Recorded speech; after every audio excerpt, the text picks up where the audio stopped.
ভাই সাহেব নাদি, তাহলে যে তোমাকে কবরে যেতে হবে, তাহলে যে তোমাকে কবরে যেতে হবে হাসান মাহমুদ। সেবায় আমার নেই ভাই সাহেব, সেবায় আমার নেই। আমার যে নবাবের প্রধান চাঁদাদের নির্ভর ছিল, যে নবাবকে, যে ঘাতক সেই নবাবকে নির্মমভাবে হত্যা করতে পারে, তার পক্ষে দুনিয়ায় অসাধ্য কাজ কিছুই করতে পারে না। ধৈর্যের সীমা ছেড়িয়ে দেওয়া মাহমুদ, ধৈর্যের সীমা ছাড়িয়ে যেও না হাসান মাহমুদ।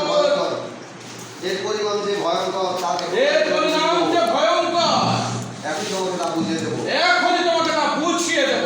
হোসেন সে শুধু কাজ দেওয়া হবে না ভাই সাহেব, বড় ভাই আমার বুকের পাঁচগুলো ভেঙে টুকরো হয়ে গেছে, তাই আর আমি জানিয়ে দিচ্ছি বড় ভাই যে অপরাধ আপনি করেছেন, প্রজারা ছুটে আসবে জবাব, যে অপরাধ আপনি করেছেন আপনার প্রজারা ছুটে আসবে তার জবাব দিতে। তামাম নবাব শহরে সেদিন প্রজাদের জবাবের উত্তর আপনাকে দিতে হবে। যদি না দেন তাহলে ভয় বলে আমি আপনাকে ক্ষমা করব না। নাকি তার পূর্বে এখনই চাপকিয়ে তোমার তার পূর্বে এখনই তোমার পিঠের চামড়া তুলে নেব। গীত কণ্ঠে ফকিরের পড়ে তোমার পিঠের চামড়া তুলে নেব চাপকে।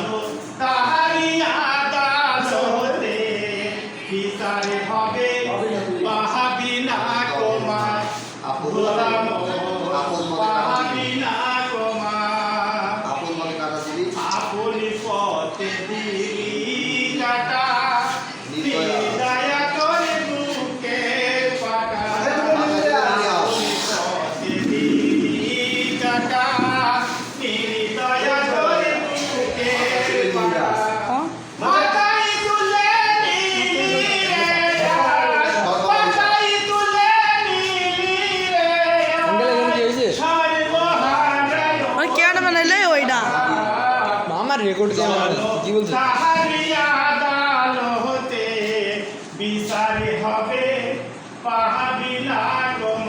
জবান সামনে কথা বলো ফকির। এখন নবাব, মনে রেখো আমি এখন নবাব। নাদি সাহেব সামনে, মনে রেখো তুমি এখন নবাব নাদির শাহর সামনে দাঁড়িয়ে, মনে রেখো তুমি এখন নবাব নাদির শাহর সামনে দাঁড়িয়ে কথা বলছো। ফকির তাই তোমার মহল ছেড়ে চলে যাচ্ছি নাদির শাহ, তোমার মহল ছেড়ে আমি চলে যাচ্ছি নাদির শাহ, কারণ আদিল শাহ নবাব মহল আর এই আদিল শাহ নবাব মহল আজ লোকে পরিণত হয়ে গেছে। লোকের নিশাই ভুলি করে তুই, লোকের নিশাই ভুলি করে তুই করলি মহাপাপ। চলো তাহারি আদালতে বিচার হবে পাহাবিলা তোমার ভোলার পাহাবিলা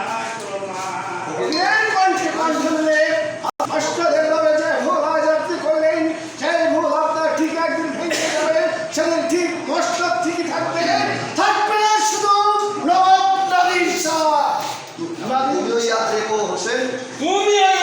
হাসান মাহমুদ। চলে যাওয়ার পূর্বে নবাব নাদির শাহ আদিল শাহ চলে যাওয়ার পূর্বেই তামাম আমরা